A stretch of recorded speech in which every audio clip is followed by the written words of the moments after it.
இயேசுவின் வாழ்க்கையில் பழைய ஏற்பாட்டு தீர்க்க தரிசனங்கள் பல நிறைவேறின. யோவான் சுவிசேஷத்தில் குறிப்பிட்டுள்ள தீர்க்க தரிசனங்களை நாம் இன்றைக்கு பார்க்க இருக்கிறோம். ஜெபம் பண்ணுவோம். சொன்னதை சொன்னபடி செய்கிற எங்கள் அன்புள்ள தேவனே, உம்முடைய வார்த்தைகளை நம்பி எங்களுடைய வாழ்க்கையை நாங்கள் ஒப்படைக்கும்போது நீங்கள் எல்லாவற்றையும் செவனே நடத்துவீர் என்கிற நம்பிக்கையோடு உம்முடைய சமூகத்தில் வருகிறோம். நாங்கள் என்ன செய்ய வேண்டும் என்பதை நீர் எங்களுக்கு சொல்லி தந்து எங்களை நடத்தி அருள வேண்டுமாய் எங்கள் அருமைநாதர் இயேசுவின் நாமத்தில் வேண்டுகிறோம் பரமபிதாவே, ஆமென். கலிஃபோர்னியாவில் உள்ள வெனிஸ் என்னும் நகரத்தில் பிரையன் ஜான்சன் என்று ஒரு பெரிய பணக்காரர் இருக்கிறார். அவருக்கு 45 வயது ஆகிறது. ஆனால் 18 வயது வாலிபனை போல் தான் மாற வேண்டும் என்பதற்காக அவர் கோடிக்கணக்கில் பணம் செலவிட்டு வருகிறார். 30 டாக்டர்கள் அவருக்கு ஆலோசனை சொல்லி வருகிறார்கள். ஒரு டாக்டர் 1 மணி நேரத்திற்கு $1000 வசூல் செய்கிறவராக இருக்கிறார். பணம் இருப்பதனால எப்படியாகிலும் தான் வாலிப வயதுக்கு திரும்பி விடலாம் என்று அவர் முயற்சி செய்து கொண்டு வருகிறார். ஆனால் இந்த உலகத்தில் பிறந்த ஒவ்வொரு மனிதனும் மரித்துத்தான் ஆக வேண்டும். மரணத்திலிருந்து எவரும் தப்ப முடிவது இல்லை. இந்த மரணத்திலிருந்து நமக்கு விடுதலை கிடைப்பதற்கான ஒரே ஒரு மார்க்கம் இயேசு மாத்திரமே. இயேசு அதற்கான ஏற்பாட்டை செய்திருக்கிறார். அந்த நம்பிக்கையோடு நம்முடைய வாழ்க்கையை நாம் நடத்தும்போது நிச்சயமாக மீண்டுமாக கோடானு கோடி வருடங்கள் வாலிப வயதிலேயே வாழக்கூடிய ஒரு வாய்ப்பு நமக்கு கிடைக்கப் போகிறது. இது நடக்கும் என்று நம்பலாம் என்பதற்கு ஆதாரமாக இயேசு கிறிஸ்துவின் வாழ்க்கையில் நிறைவேறின தீர்க்க தரிசனங்கள் இருக்கின்றன. அவற்றை இந்த நாளில் நாம் ஆராயும் போது ஆண்டவர் நம்முடைய மனதை திறந்தருள வேண்டும். அடையாளங்கள், கிரியைகள், அற்புதங்கள் என்று இயேசு அநேகவற்றை செய்திருக்கிறார். இவையெல்லாம் இயேசு கிறிஸ்து தேவன் என்பதற்கோ மேசியா என்பதற்கோ ஓரளவுதான் அடையாளமாக இருக்க முடியும். ஒரு நபரை நீங்கள் பார்ப்பதற்கு செல்லுகிறீர்கள் என்று வைத்துக் கொள்ளுங்கள். அந்த நபர் இன்ன இடத்தில் இருக்கிறார் என்று ஒரு இடத்தை சொல்லி அனுப்புகிறீர்கள். இன்னொரு அடையாளமும் சொல்லுகிறீர்கள். அவர் வெள்ளை சட்டை போட்டிருப்பார் என்று நீங்கள் சொல்லி அனுப்புகிறீர்கள் என்று வைத்துக்கொள்வோம். அங்கே போய் பார்க்கும்போது வெள்ளை சட்டை போட்டவர்கள் ஏராளமான பேர் இருந்தால் நம்முடைய நண்பர் குறிப்பிட்ட நபர் யார் என்பதை எப்படி நாம் அறிந்து கொள்ள முடியும்? வேறு எவருமே வெள்ளை சட்டை போடாமல் அந்த நண்பர் மாத்திரம் வெள்ளை சட்டை போட்டு இருந்தால்தான் நாம் அவரை அடையாளம் கண்டுகொள்ள முடியும். இன்னும் அற்புதங்கள், அடையாளங்கள், கிரியைகள் எல்லாம் இயேசு தேவன் என்பதற்கோ மேசியா என்பதற்கோ முக்கியமான அடையாளமாக இருக்கும் என்றால் கள்ள தீர்க்கதரிசிகள் அற்புதம் செய்கிறார்கள். ஆண்டவருடைய பிள்ளைகள் கூட அற்புதம் செய்கிறார்கள். அவர்களையும் நாம் மேசியா என்றோ தேவன் என்றோ பார்த்துவிட முடியுமா? இதை மனதில் வைத்துதான் கிரியைகளையும் அற்புதங்களையும் ஒரு அடையாளம் என்று நாம் சொல்லலாம். அதை தாண்டி வேறு முக்கியமான அடையாளம் ஒன்று இருக்கிறது. அதைத்தான் இன்றைய தினத்தில் நாம் பார்க்க இருக்கிறோம். இயேசுவுக்கும் பிதாவாகிய தேவனுக்கும் இடையே இருந்த உறவு எப்படிப்பட்டது என்பதை பற்றி யோவான் சுவிசேஷத்தில் இயேசு சொல்கிறார். பிதா என்ன செய்கிறாரோ அதை நான் செய்து வருகிறேன். குமாரனிடத்தில் பிதா அன்பாக இருந்து என்ன செய்ய வேண்டும் என்பதை அவர் காண்பிக்கிறார். அவர் காண்பிக்கிறதை நான் அப்படியே செய்து வருகிறேன் என்று இயேசு சொன்னார். எனவே அவர் செய்த கிரியைகள் பிதா அவரிலும் அவர் பிதாவிலும் இருக்கிறதை வெளிப்படுத்துகின்றது. அவர் பேசின வார்த்தைகள் கூட சுயமாய் பேசவில்லை. பிதா என்ன சொல்ல சொன்னாரோ அதைத்தான் அவர் சொன்னார். இதெல்லாம் ஒன்றை நமக்கு வெளிப்படுத்துகிறது. தேவன் எப்படிப்பட்டவர் என்பதை இயேசு வெளிப்படுத்துகிறார். யோவான் 1:18 அதைத்தான் நாம் வாசிக்கிறோம். தேவனே ஒருவனும் ஒரு காலம் கண்டதில்லை, பிதாவின் மடியில் இருக்கிற ஒரே பேரான குமாரனே அவரை வெளிப்படுத்தினார். எனவே இயேசுவின் கிரியைகள் பிதாவை வெளிப்படுத்துகின்றன என்பது நாம் கவனிக்க வேண்டிய ஒரு மாபெரும் உண்மை. நாமும் கூட அதற்காகத்தான் அழைக்கப்பட்டிருக்கிறோம் என்று வேதாகமும் சொல்கிறது. தேவனுடைய தன்மை என்ன என்பதை நம்முடைய வாழ்க்கையில் நாம் வெளிப்படுத்தியாக வேண்டும். அப்படி இயேசுவானவர் வெளிப்படுத்திய போது இயேசுவானவரை யூதர்கள் அனைவரும் ஏற்றுக்கொண்டார்களா என்றால் இல்லை. அவர்களுடைய இருதயம் கடினமானதாக இருந்ததினாலே அவர்கள் இயேசுவை ஏற்றுக்கொள்ளவில்லை. அதே விதமான கடினமான இருதயம் நம்மிடத்திலும் இருக்கக்கூடாது அல்லவா? எவ்வாறு நம்மை பாதுகாத்து கொள்ளலாம்? எசேக்கியேல் 36ஆம் அதிகாரத்தில் ஒன்று சொல்லப்படுகிறது. நம்முடைய கல்லான இருதயத்தை அவர் மாற்ற வேண்டும். நம்முடைய மாம்சத்திலிருந்து அந்த கல்லான இருதயத்தை எடுத்து போட்டு சதையான இருதயத்தை அவர் நமக்கு தர வேண்டும். யாருக்கெல்லாம் அதை செய்வார்? எசேக்கியேல் 36-37 சொல்கிறது, நான் அதை அனுக்கிரகம் செய்யும்படி அவர்கள் என்னிடத்தில் விண்ணப்பம் பண்ண வேண்டும். நம்முடைய மனது செம்மையானதாக இருக்க வேண்டும் என்றார். நம்முடைய மனது கல்லானதாக இராமல் சதையானதாக இருக்க வேண்டும் என்றால் அதை செய்யும்படி நாம் ஆண்டவரிடத்தில் ஜெபிக்க வேண்டும். அப்படி ஜெபிக்கும்போது அவர் தம்மை நமக்கு வெளிப்படுத்துவார். நாமும் ரட்சிப்பின் பாதையில் செல்லுகிறவர்களாக காணப்படுவோம். நம்முடைய வாழ்க்கையில் வேதாகமத்திற்கு மிக முக்கியமான பங்கு இருக்கிறது. இயேசு கிறிஸ்துடைய வாழ்க்கையிலும் கூட வேத வசனங்கள் நிறைவேறின.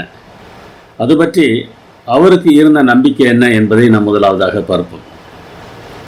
இவர்களை பார்த்தவர் சொன்னார், நீங்கள் மோசேயை விசுவாசித்தீர்களானால் என்னையும் விசுவாசிப்பீர்கள். அவன் என்னை குறித்து எழுதியிருக்கிறான். அவன் எழுதின வாக்கியங்களை நீங்கள் விசுவாசியாமல் இருந்தால் நான் சொல்லுகிற வசனங்களை எப்படி விசுவாசிப்பீர்கள் என்று கேட்கிறார். இயேசுவை பற்றி மோசே சொல்லியிருக்கிறார். என்னவெல்லாம் சொல்லியிருக்கிறார் என்பதை இயேசு இங்கே சொல்லவில்லை. ஆனால் இயேசுவை பற்றி மோசே என்ன சொல்லியிருக்கிறார் என்பதை நாம் பார்க்க தகுந்த விதத்தில் 1-2 வசனங்களை நாம் பார்ப்போம். மோசே எழுதியுள்ளவற்றில் இயேசுவை பற்றி என்ன முன்னுரைக்கப்பட்டிருக்கிறது என்பதை பார்ப்போம். ஆதியாகமம் 3ஆம் அதிகாரம் 15ஆம் வசனத்திலே தானே இயேசுவை பற்றிய ஒரு தீர்க்க தரிசனத்தை நாம் பார்க்கிறோம். ஆண்டவர் சொல்லுகிறார், உனக்கும் ஸ்திரீக்கும் உன் வித்துக்கும் அவள் வித்துக்கும் பகை உண்டாக்குவேன்.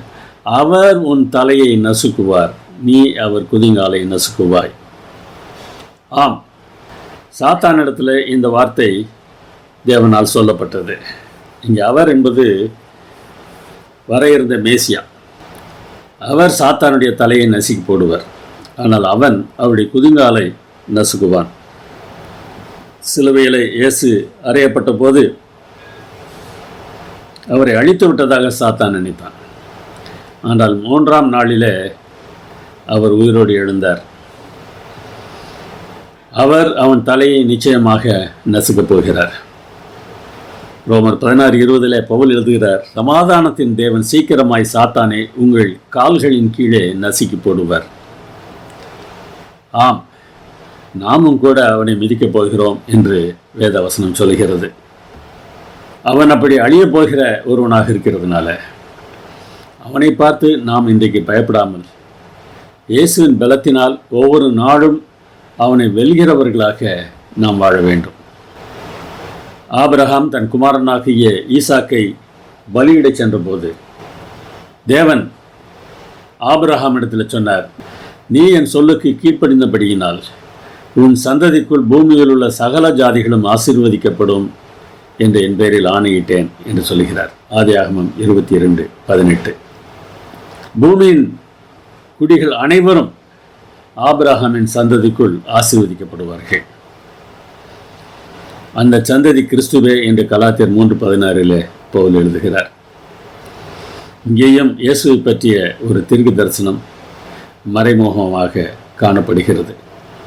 மோசே இன்னொன்றையும் சொல்லியிருக்கிறார். மோசேயிடத்தில் ஆண்டவர் சொன்னாராம், உன்னை போல ஒரு தீர்க்கதரிசியை நான் அவர்களுக்காக அவர்கள் சகோதரர்களிலிருந்து எழும்ப பண்ணி என் வார்த்தைகளை அவர் வாயில் அருளுவேன். நான் அவருக்கு கற்பிப்பதை எல்லாம் அவர்களுக்கு சொல்லுவார். இந்த தீர்க்கதரிசி மேசியா என்கிற எதிர்பார்ப்பு யூதர்கள் மத்தியிலே இருந்தது. நிச்சயமாக இயேசுவின் மூலமாக பிதா பேசினார் என்பதை நாம் ஏற்கனவே பார்த்தோம். மக்களுக்கு என்ன சொல்ல வேண்டுமோ அதை தேவன் கிறிஸ்துவாகிய இயேசுவிடத்தில் சொன்னார். கிறிஸ்து அதை மக்களிடத்தில் சொன்னார்.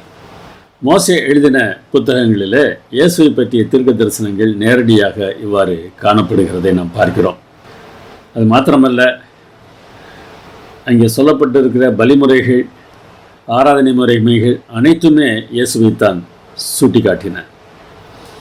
அதனால்தான் இயேசு சொல்லுகிறார், வேத வாக்கியங்களை ஆராய்ந்து பாருங்கள், அவைகளால் உங்களுக்கு நித்திய ஜீவன் உண்டென்று எண்ணுகிறீர்களே, என்னை குறித்து சாட்சி கொடுக்கிறவைகளும் அவைகளே. இயேசுவை நாம் பார்க்க வேண்டும் என்றால் வேதாகமத்தை நாம் ஆராய்ந்து பார்க்க வேண்டும். மோசே எழுதின புத்தகங்களை தவிர மற்ற இடங்களிலும் கூட இயேசுவை பற்றிய தீர்க்க தரிசனங்கள் நிறைய காணப்படுகின்றன. இயேசுவானவர் தாமே வேத வாக்கியம் சொல்லுகிறபடி என்று சில தீர்க்க தரிசன குறிப்புகளை நமக்கு தருகிறார். சர்ப்பமானது மோசையினால் வனாந்தரத்திலே உயர்த்தப்பட்டது போல மனுஷகுமாரனும் தன்னை விசுவாசிக்கிறவன் எவனோ அவன் கெட்டு போகாமல் நித்திய ஜீவனை அடையும்படிக்கு உயர்த்தப்பட வேண்டும் என்று இயேசு சொன்னார். வனாந்தரத்தில் அவர்கள் பயணம் செய்து வந்த காலகட்டத்தில் தேவனுக்கு விரோதமாக அவர்கள் முறுமுறுத்த போது கொளிவாய் சர்ப்பங்கள் அவர்களை தீண்டின. அவர்கள் மறிக்க ஆரம்பித்தார்கள். ஒவ்வொருவராக செத்து விழுந்தபோது மோசையிடத்தில் வந்து அவர்கள் முறையிடுகிறார்கள். தேவனிடத்தில் அவர் கேட்கிறார். அப்பொழுது ஒரு வெண்கல சர்ப்பத்தை செய்து வைக்கும்படியாக ஆண்டவர் மோசேக்கு கட்டளையிடுகிறார். அந்த சர்ப்பத்தை நோக்கி பார்க்கிறவர்கள் மரணத்திலிருந்து தப்புவார்கள் என்று சொல்லப்பட்டது அப்படியே நடந்தது. வெண்கலமானது நியாய தீர்ப்புக்கு அடையாளமாக இருக்கிறது. இயேசுவானவர் சிலுவையில் தொங்கிய போது சாத்தான் நியாயம் தீர்க்கப்பட்டான். அவ்வாறு சிலுவையில் தொங்கும்போது அதனால் கிடைக்கிற மீட்பு எல்லா மனிதர்களுக்கும் மீட்பாக அமைந்திருக்கிறது. அதைத்தான் இங்கே இயேசு சொல்லுகிறார். தனக்கு என்ன நடக்கப் போகிறது என்பதை இந்த சம்பவத்தை வைத்து முன்னுரைக்கிறார். வேத வாக்கியம் நிறைவேறத்தக்கதாக என்னுடனே அப்பம் புசிக்கிறவன் என்மேல் தன் குதிகாலை தூக்கினான் என்று யோவான் 13:18 யூதாஸ் காரியத்தை பற்றி இயேசு குறிப்பிட்டார். இது சங்கீதக்காரனுடைய அனுபவம். என் பிராண சிநேகிதனும் நான் நம்பினவனும் என் அப்பம் புசித்தவனும் ஆகிய மனுஷனும் என்மேல் தன் குதிகாலை தூக்கினான் என்று சங்கீதம் 41:9 சங்கீதக்காரன் பதிவு செய்திருக்கிறார். ஒரு துரோகியை பற்றி அவர் அங்கே எழுதுகிறார். அந்த தாவீதின் அனுபவத்தை இங்கே இயேசு தன்னுடைய அனுபவமாக சுட்டி காட்டுகிறார்.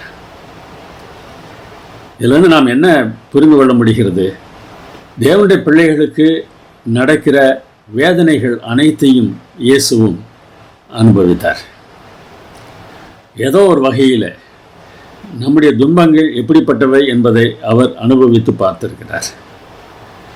நம் உடனிருந்து நம்மிடத்தில் பாசம் காட்டுவதாக சொல்லிக்கொண்டு நமக்கு துரோகம் செய்கிறவர்கள் இருக்கிறார்களே,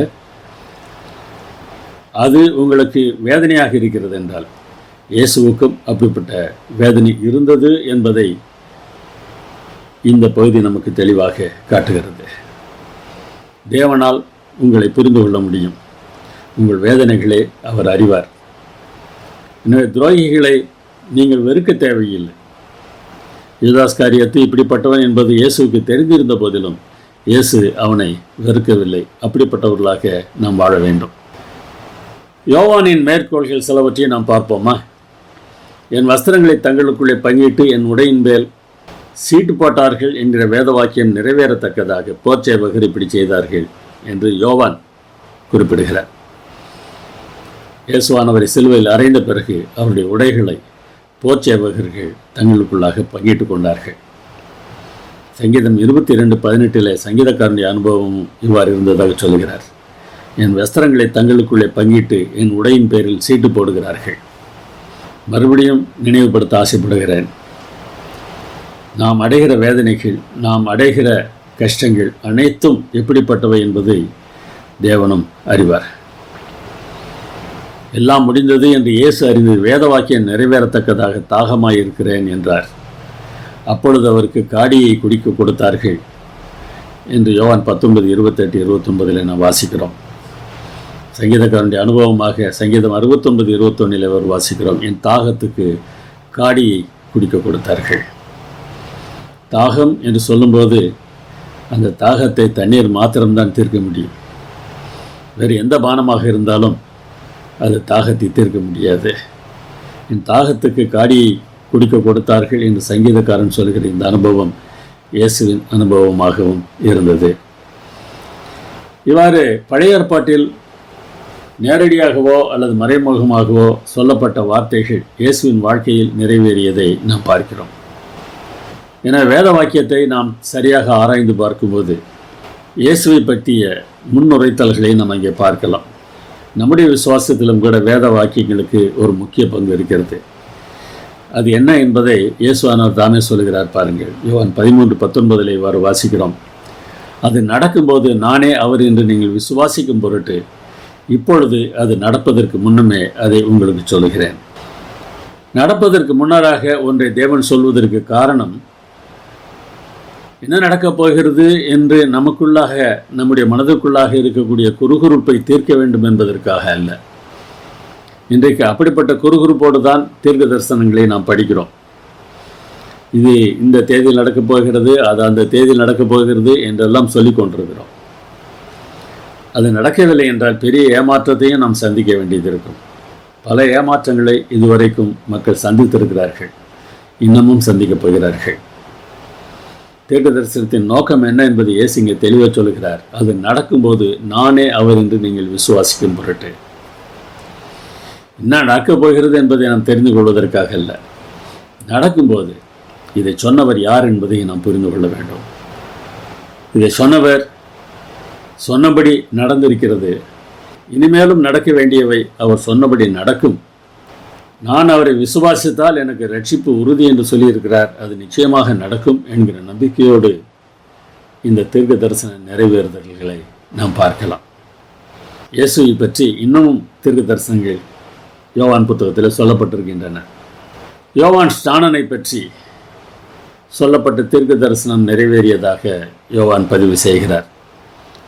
கர்த்தருக்கு வழியை செவ்வை பண்ணுங்கள் என்று ஏசாயா தீர்க்கதரிசி சொன்னபடியே நான் வனாந்தரத்திலே கூப்பிடுகிறவனுடைய சத்தமாய் இருக்கிறேன் என்று யோவான் ஸ்நானன் சொன்னதாக யோவான் பதிவு செய்திருக்கிறார். ஏசாயா 40ஆம் அதிகாரத்தில் இதை பற்றி சொல்லப்பட்டிருக்கிறது. முற்காலத்தில், ஏன் இப்போதும் கூட ஆளுகை செய்கிறவர் வருகிறார் என்றால் அவர் செல்லுகிற பாதை மேடு பள்ளம் இல்லாமல் இருப்பதற்காக சமன் செய்யப்படுகிற வேலை நடக்கிறது. அதுபோன்ற ஒரு வேலையை யோவான் ஸ்நானன் செய்ய வந்ததாக சொல்லப்படுகிறது. மக்களுடைய இருதயங்களை ஆயத்தம் பண்ணுகிற ஒரு பணியை யோவான் ஸ்நானன் இயேசுவுக்கு முன்னராக செய்தார். அதில் மிகவும் முக்கியமாக இவர்தான் மேசியா என்று அறிவிக்கிற வேலை யோவான் ஸ்நானனுக்கு கொடுக்கப்பட்டிருந்தது.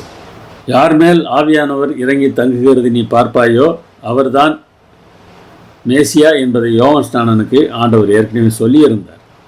தேவன் சொன்னதை யோவான் ஸ்நானன் அறிவித்தார்.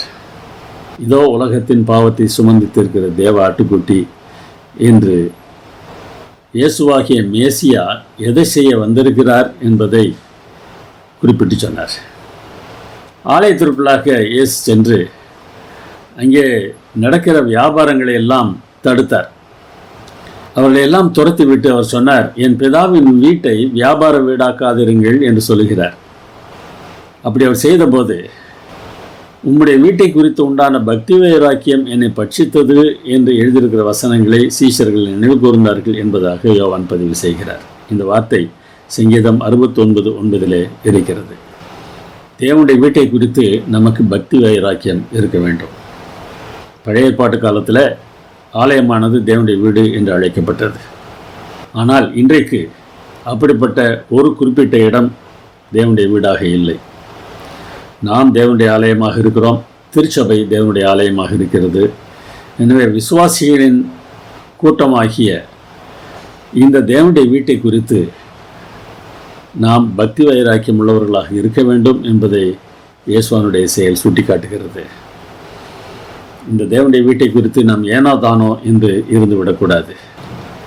அடுத்ததாக இன்னொன்றையும் இயேசு சொன்னார். வேத வாக்கியம் சொல்லுகிறபடி என்னிடத்தில் விசுவாசமாய் இருக்கிறவன் எவனோ அவன் உள்ளத்திலிருந்து ஜீவ தண்ணீர் உள்ள நதிகள் ஓடும் என்று சொன்னார். யோவான் 7:38. பரிசுத்த ஆவியானவரை குறித்து அவர் அப்படி பேசினார் என்று யோவான் விளக்கம் சொல்லுகிறார். நாம் தேவனை விசுவாசிக்கிறவர்களாக இருந்தால் நம்முடைய உள்ளத்திலிருந்து ஆவியானவருடைய கிரியைகள் வெளிப்பட ஆரம்பிக்கும். ஏசாயா 58:11 நாம் அவரை ஏற்றுக்கொள்ளும் போது எப்படி இருப்போம் என்பதை குறித்து தீர்க்கதரிசி சொல்வதை பார்க்கிறோம். நீ நீர்ப்பாய்ச்சலான தோட்டத்தைப் போலவும் வற்றாத நீரூற்றைப் போலவும் இருப்பாய். ஜீவ தண்ணீர் என்றால் வற்றாத தண்ணீர் என்ற அர்த்தம். இயேசுவை நம் சொந்த இரட்சகராக ஏற்றுக்கொண்டு ஆவியானவரால் அபிஷேகம் பண்ணப்பட்ட வாழ்க்கை எப்படிப்பட்டதாக இருக்கும் என்பதை இந்த பகுதி நமக்கு சொல்லுகிறது. வற்றாத நீரூற்றைப் போல இருப்போமா? ஏசாயா 58 முழுவதையும் வாசித்து பாருங்கள். அவரை நம்புகிற பிள்ளைகள் என்னவெல்லாம் செய்வார்கள் என்று அங்கே சொல்லப்பட்டிருப்பதை பார்க்கலாம்.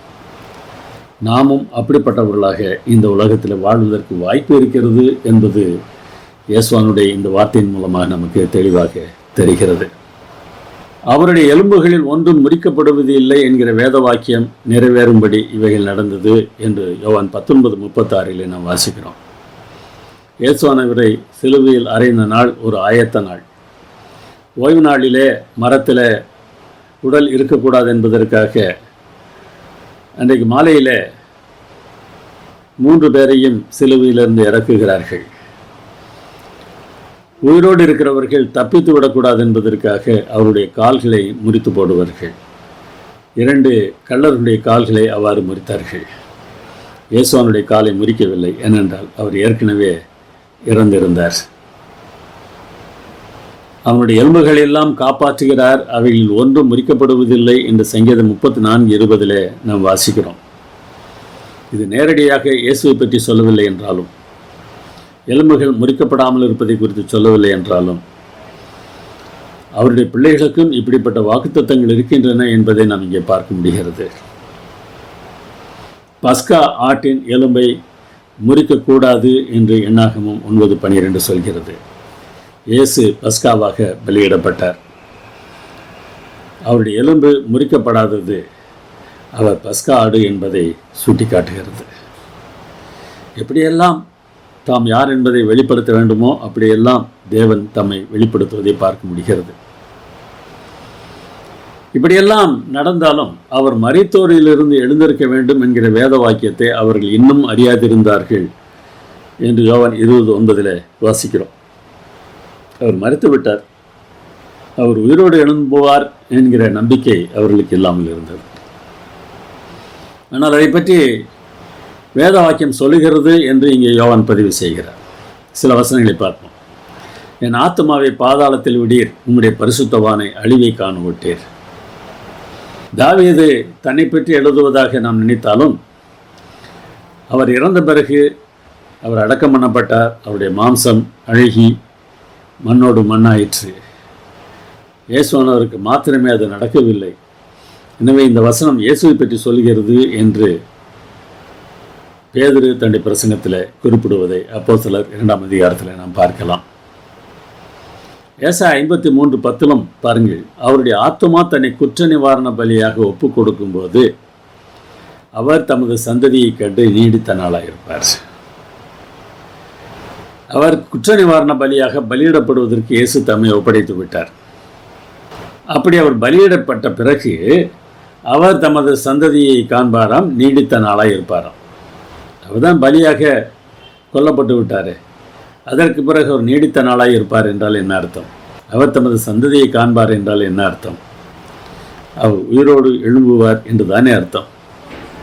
12ஆம் வசனத்தை பாருங்கள். அவர் தம்முடைய ஆத்மாவை மரணத்தில் ஊற்றி அக்கிரமக்காரரில் ஒருவராக எண்ணப்பட்டு அநேகருடைய பாவத்தை தாமே சுமந்து அக்கிரமக்காரருக்காக வேண்டிக் கொண்டது நிமித்தம் அநேகரை அவருக்கு பங்காக கொடுப்பேன், பலவான்களை அவர் தமக்கு கொள்ளையாக பங்கிட்டுக் கொள்வார். இங்கேயும் அவர் மரிக்கிறார், அதற்கு பிறகு பலவான்கள் அவருக்கு கொள்ளையாக பங்கிடப்படுகிறார்கள். உயிர்த்தெழுதல் நடந்தால் மாத்திரமே இது சாத்தியம். இதைவிட இன்னும் தெளிவான தீர்க்க தரிசனம் ஒன்று இருக்கிறது. அந்த 62 வாரங்களுக்கு பின்பு மேசியா சங்கரிக்கப்படுவார். இந்த 62 வாரம் என்பது கிபி 27க்கு பிறகு. இதை அந்த தீர்க்க தரிசன கணக்குகளை நாம் பார்ப்பது மூலமாக கண்டுகொள்ளலாம். மேசியா சங்கரிக்கப்படுவார், ஆனாலும் தமக்காக அல்ல. அவர் நமக்காக மரித்தார், தமக்காக சாகவில்லை. அந்த 62 வாரங்களுக்கு பிறகு அந்த கடைசி வாரத்தில் என்ன செய்வார் என்பதை 27ஆம் வசனம் சொல்கிறது. அவர் ஒரு வாரம் அளவும் அநேகருக்கு உடன்படிக்கையை உறுதிப்படுத்தி, ஒரு வாரம் என்பது வார வருஷம், 7 வருடங்கள் யூதர்களுக்கு அவர் உடன்படிக்கையை உறுதிப்படுத்துவாராம். அந்த வாரம் பாதி சென்ற போது பலியையும் காணிக்கையும் ஒழிய பண்ணுவார். எப்பொழுது மேசியா சங்கரிக்கப்படுவார்? அந்த வாரம் பாதி சென்ற போது. இயேசுவானவர் மரித்ததை பற்றி தான் முன் அடையாளமாக இந்த பலிகளும் காணிக்கைகளும் செலுத்தப்பட்டன. அந்த வாரம் பாதியில் பலியை ஒழிய பண்ணுகிறார் என்றால் என்ன அர்த்தம்? அவர் மரித்து விடுகிறார். பாதி வாரத்திலே மரிக்கிறவர் எவ்வாறு வாரம் முழுவதும் உடன்படிக்கையை உறுதிப்படுத்த முடியும்? மரித்தவர் 3வது நாளிலே உயிரோடு எழுந்ததினால் அதற்கு பிறகும் யூதர்களுக்கு இந்த உடன்படிக்கையை உறுதிப்படுத்துகிற வேலையை இன்னும் 3½ ஆண்டுகள் தேவன் செய்தார். இயேசு உயிர்த்தெழுந்தார் என்பதற்கு இவையெல்லாம் ஆதாரங்களாக இருக்கின்றன. இந்த தீர்க்க தரிசனங்கள் நமக்கு எந்த விதத்தில் பயனுள்ளவை என்பதையும் நாம் யோசிக்க வேண்டும். 2 பேதுரு 1ஆம் அதிகாரம் 19ஆம் வசனத்தில் பேதுரு சொல்கிறார், அதிக உறுதியான தீர்க்க தரிசன வசனமும் நமக்கு உண்டு. பொழுது விடிந்து விடிவெள்ளி உங்கள் இருதயங்களில் உதிக்கும் அளவும் இருளுள்ள ஸ்தலத்தில் பிரகாசிக்கிற விளக்கை போன்ற வசனத்தை கவனித்திருப்பது நலமாயிருக்கும். நாம் போது இருட்டில் இருக்கிறோம், என்ன நடக்கப் போகிறது என்பது நமக்கு தெரியாது. அந்த வேத வசனங்களை கவனித்து அந்த வேத வசனங்கள் என்ன சொல்கின்றனவோ அதை செய்கிறவர்களாக நாம் காணப்பட வேண்டும். இவையெல்லாம் நமக்கு ஆசீர்வாதங்களாக அமைகின்றன. இந்த வேத வசனங்களை தியானிப்பது நமக்கு மிகவும் பிரயோஜனமாக இருக்கிறது. அப்படிப்பட்ட ஒரு வாய்ப்பை தேவன் நமக்கு தந்திருக்கிறார். இந்த நல்ல தேவன் நம்மை திக்கற்றவர்களாக விட்டுவிடவில்லை. முன் எப்பொழுதும் இராத அளவிற்கு இப்பொழுது வேத வசன ஆராய்ச்சி நமக்கு அவசியமானதாக இருக்கிறது. இங்கே நாம் சொல்லுவோமா, தேவன் நல்லவர், எல்லா காலங்களிலும் எல்லா சூழ்நிலைகளிலும் என்ன நேரிட்டாலும் தேவன் நல்லவர், நான் அதற்கு சாட்சி. மேசியாவை பற்றிய தீர்க்க தரிசனங்கள் இனமும் இருக்கின்றன. மேசியாவை பற்றிய தீர்க்க தரிசனத்தின் நிறைவேறுதலாக இயேசு இருந்தார் என்பதை யோவானின் சில வசனங்கள் நமக்கு காட்டுகின்றன. யோவான் 12:13 இதை வாசிக்கிறோம். குருத்தோலைகளை பிடித்து கொண்டு அவருக்கு எதிர்கொண்டு போகும்படி புறப்பட்டு, ஓசன்னா, கர்த்தருடைய நாமத்தினாலே வருகிற இஸ்ரவேலின் ராஜா ஸ்தோத்திரிக்கப்பட்டவர் என்று அந்த பவனியில் மக்கள் ஆரவாரம் செய்தார்கள். கர்த்தருடைய நாமத்தினாலே வருகிற இஸ்ரவேலின் ராஜா ஸ்தோத்திரிக்கப்பட்டவர் என்று சொல்லப்படும் என்று சங்கீதம் 118:26 நாம் வாசிக்கிறோம். அந்த ராஜ பவனியை குறித்து தீர்க்க தரிசனமும் இருக்கிறது. சியன் குமாரத்தியே, பயப்படாதே, உன் ராஜா கழுதைக்குட்டியின் மேல் ஏறி வருகிறார் என்று எழுதியிருக்கிற பிரகாரமாக இயேசு ஒரு கழுதைக்குட்டியை கண்டு அதன் மேல் ஏறி போனார். சகரியா 9ஆம் அதிகாரம் 9ஆம் வசனத்தில் சொல்லப்பட்டிருக்கிற அந்த தீர்க்க தரிசனம் இயேசு கிறிஸ்து அந்த கழுதைக்குட்டியின் மேல் ஏறி பவனில் வந்தபோது நிறைவேறியது. இவர் மேசியா என்பதற்கு இந்த தீர்க்க தரிசன நிறைவேறுதல்கள் ஆதாரமாக இருக்கின்றன. இயேசுவே மேசியா என ஏன் விசுவாசிக்கிறீர்கள் என்று யாராவது உங்களிடத்தில் கேட்டால் நீங்கள் என்ன சொல்வீர்கள்? வேதாகமம் சொல்கிறது என்று மாத்திரம் நாம் சொல்வோம் என்றால், உங்களுடைய ஆட்கள் எழுதிய புத்தகம் அது, அதில் அப்படித்தான் இருக்கும் என்று சொல்லிவிடுவார்கள். வேறு எந்த ஆதாரத்தை காட்ட முடியும்? எனக்கு தெரிந்த ஆதாரம் வேதாகம ஆதாரம்தான். ஆனால் அது நடந்து முடிந்த பிறகு எழுதப்பட்ட ஒன்று அல்ல, நடப்பதற்கு நூற்றுக்கணக்கான ஆண்டுகளுக்கு முன்பே எழுதப்பட்டது. தானியேல் புத்தகமானது பழைய ஏற்பாட்டு காலத்தில் எழுதப்பட்டது. அந்த புத்தகம் சொல்லுகிற இந்த வசனத்தை நாம் ஏற்கனவே பார்த்தோம். அந்த 62 வாரங்களுக்கு பின்பு மேசியா சங்கரிக்கப்படுவார், ஆனாலும் தமக்காக அல்ல. இயேசு எப்போது கொலை செய்யப்படுவார் என்பதை தீர்க்க தரிசனமாக வேதாகமம் சொல்கிறது. அது சொன்னபடி அப்படியே நிறைவேறிற்று. எனக்காக இயேசு மரித்தார் என்று சொல்லுகிற அந்த வசனத்தின் தாக்கத்தை குறைப்பதற்கு சாத்தான் என்று பிரயாசப்பட்டு வருகிறான். இந்த மேசியா கிறிஸ்து அல்ல, இது அந்தி கிறிஸ்து என்று சொல்லி வருகிறான். இந்த வசனம் தெளிவாக சொல்லுகிறது, மேசியா சங்கரிக்கப்படுவார், ஆனாலும் தமக்காக அல்ல. இந்த பகுதிக்கு புது விளக்கம் கொடுப்பதற்கு சாத்தான் பிரயாசப்பட்டு வருகிறதை நாம் அறிந்து அதை ஒழித்து போடுவதற்கு ஆயத்தமாக இருக்க வேண்டும். ஏன் இப்படியெல்லாம் பேசுகிறார்கள்? நாம் தாழ்வில் இருந்து உண்டானவர்கள். அநேகர் அவரை மறுதலிப்பதற்கான காரணத்தை புரிந்து கொள்வதற்கு சில வசனங்கள் நமக்கு உதவி செய்கின்றன. நாம் தவறாக புரிந்து கொள்ள வேண்டும் என்றால் தவறாக புரிந்து கொள்ளலாம். உதாரணத்துக்கு மேசியா பிறந்த ஊரை எது என்று யோசித்து பாருங்களேன். பெத்லகேம் தீர்க்க தரிசனம் அதை குறித்து சொல்லுகிறது. இயேசு பிறந்தபோது அவரை தேடி வந்த சாஸ்திரிகள் எருசலேமில் வந்து யூதருக்கு ராஜாவாக பிறந்திருக்கிறவர் எங்கே என்று கேட்டபோது பெத்லகேம் என்று ஆசாரியர்கள் பதில் சொன்னார்கள். அந்த பதிலை கேட்டு செயல்பட்டவன் எப்படி செயல்பட்டான், செயல்படாதவர்கள் எப்படி செயல்படாதிருந்தார்கள், ரெண்டையும் யோசித்து பார்க்க வேண்டும். அந்நிய தேசத்தைச் சேர்ந்த சாஸ்திரிகள் வந்து மேசியா எங்கே பிறந்திருக்கிறார் என்று கேட்கிறார்கள். யூதருக்கு ராஜா என்று கேள்விப்பட்ட மாத்திரத்தில் தன்னுடைய குடும்பத்தின் மக்களையே கொலை செய்ய ஏரோது ராஜா இந்த குழந்தையையும் கொலை செய்ய வேண்டும் என்பதற்காக பெத்லகேமுக்கு ஆட்களை அனுப்புகிறான். ஆனால் தீர்க்க தரிசன வசனத்தை அறிந்திருந்தவர்கள் இப்படி வெளிநாட்டார்கள் வந்து கேட்கிறார்களே, பெத்லகேமில் என்ன நடந்திருக்கிறது என்று அறிந்து கொள்வதற்கு இந்த ஆசாரியர்களோ மதவாதிகளோ எந்த முயற்சியும் எடுக்கவில்லை. தகவல் தெரியும், ஆனால் தேவனோடு உறவு இல்லை. தகவல்களை முக்கியப்படுத்தும் போது என்ன நடக்கும் என்பதை இது நமக்கு தெளிவாக காட்டுகிறது. இயேசு வளர்ந்து பெரியவரான பிறகு இவரை மேசியா என்று சொன்னபோது மறுபடியும் இந்த தீர்க்க தரிசனத்தை தான் சொல்கிறார்கள். மேசியா எங்கே பிறப்பார் என்பது எங்களுக்கு தெரியும், இவர் கலிலேயக்காரர், எனவே இவர் மேசியாவாக இருப்பதற்கு வாய்ப்பு இல்லை என்று சொல்கிறார்கள். மறுபடியும் தெரிந்திருக்கிற தகவல் தங்களுக்கு தேவனோடு உறவு இல்லாத காரணத்தினால எந்த பயனும் இல்லாத தகவலாக மாறிவிடுகின்றது. யூதர்களை பார்த்து இயேசு சொன்னார், நான் போகிறேன், நீங்கள் என்னை தேடி உங்கள் பாவங்களிலே சாவீர்கள், நான் போகிற இடத்துக்கு வர உங்களால் கூடாது என்றார். உடனே இதை கேட்ட மாத்திரத்தில் நான் போகிற இடத்திற்கு வர உங்களால் கூடாது என்கிறானே, இவன் தன்னைத்தானே கொலை செய்து கொள்வானோ என்று பேசிக்கொண்டார்களாம்.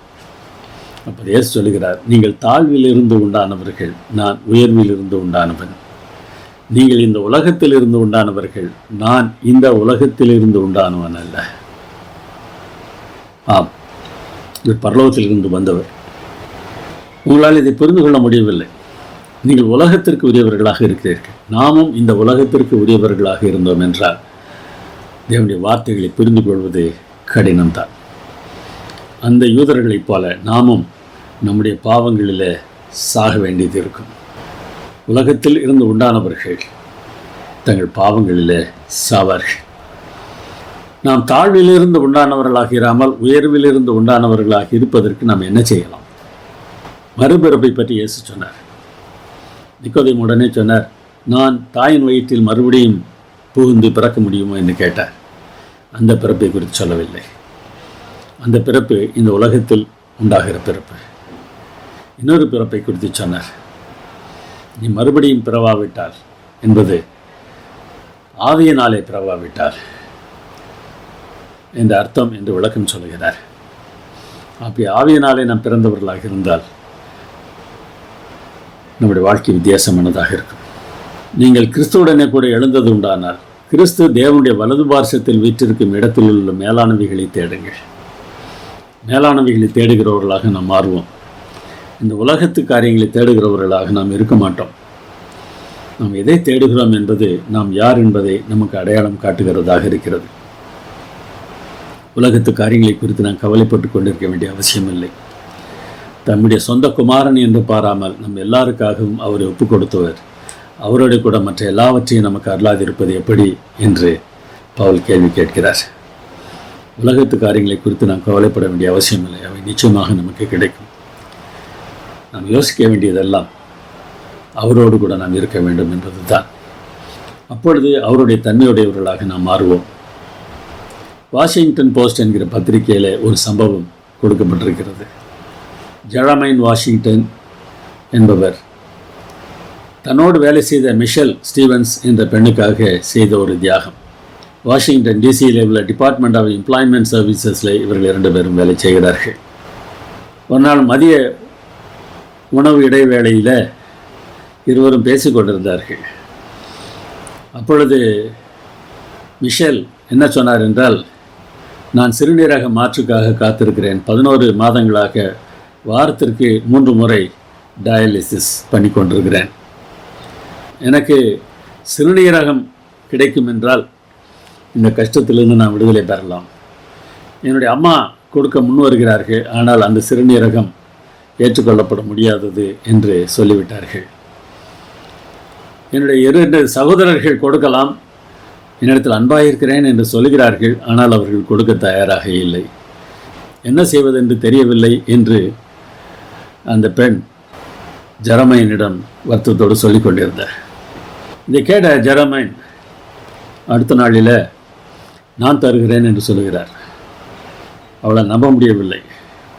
பரிசோதனைகள் மேற்கொள்ளப்படுகின்றன. ஜெரமைனுடைய ஒரு சிறுநீரகத்தை மிஷேலுக்கு பொருத்துகிறார்கள். அநேகரால் இதை நம்ப முடியவில்லை. இவன் என்ன பைத்தியக்காரனா என்று சொன்னவர்கள் உண்டு. ஜெரமைனிடத்தில் கேட்கும்போது அவர் சொல்லுகிறார், நான் இது குறித்து ஜெபம் பண்ணினேன், ஆண்டவர் கொடு என்றார், நான் கொடுத்தேன். ஆண்டவர் கொடு என்றார், நான் கொடுத்தேன். அநேகரால் நம்ப முடியாத காரியம்தான், ஆனால் அவர் செய்திருக்கிறார். இப்பொழுதும் மாதத்திற்கு 3 முறை அவர்கள் ஒன்று கூடி உணவு உண்கிறார்கள். ஆண்டவருக்கு நன்றி சொல்கிறார்கள். இந்த தியாகத்தையே நம்மால் நம்ப முடியவில்லை, ஆனால் இதைவிட பெரிய தியாகத்தை நம் ஆண்டவர் நமக்காக செய்திருக்கிறார். தம்மையே நமக்காக தந்தார். அவர் சொன்னபடி செய்தார், சொன்ன நாளிலே செய்தார். அவர் சொன்னபடி நிச்சயம் வருவார். அவர் வருகிற நாள் நமக்கு தெரியாவிட்டாலும் அவர் வருவார் என்கிற நம்பிக்கை நமக்கு இருக்கிறது. அந்த நம்பிக்கையினாலே நாம் வாழ்வோம்.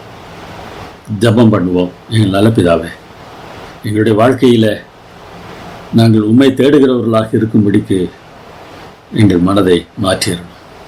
நாங்கள் சுபாவத்தில் நல்லவர்கள் இல்லை, நீர் மாத்திரமே எங்களை மாற்ற முடியும். மாற்றிடணும். எங்கள் அருமைநாதர் இயேசு நாமத்தில் வேண்டுகிறோம் பரமபிதாவே. ஆமென்.